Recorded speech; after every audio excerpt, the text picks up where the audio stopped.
Hi, this is a detailed technical video of a Glide & Go Generation 2 in a 2019 Nissan Frontier Crew Cab. So you have the Glide & Go here. It bolts into the factory seat bolts. No modification there. No modification to any of the B-pillar. There is a cover right here that has to be removed, taken off. Right there. So here's the seat. Seat folds down.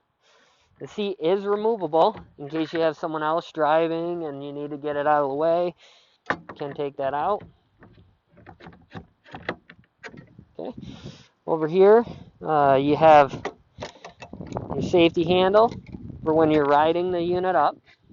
Hold on to there. And you can also put your weight on here to transfer over. This also has this can come up actually slightly above the seat. You can decide whether or not you want it up here to give you a little bit of a downward transfer. Same with when you're coming back off, and I'll show you that in just a second. We have the pendant here.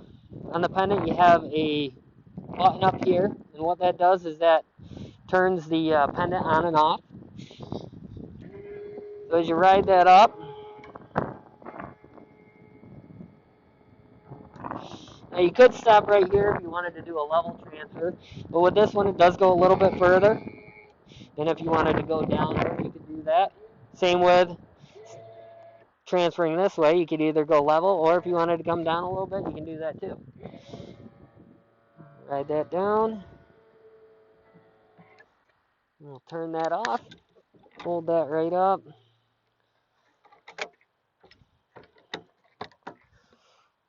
Okay. And then back here,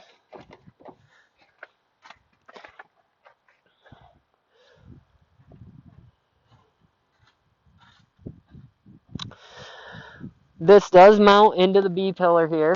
The B-pillar handle does need to come off, and it will not be able to be put back on. Also, this is the plastic part from the front that I was talking about before, and then this is also in the back. The carpet here folds up for this one. We've just got it sitting there. It will be trimmed. You can also remove it, leave it, whichever you decide. So, and then if you ever want to take this out, it pops out, everything's factory, everything can go back in, nothing's permanently changed. That's everything.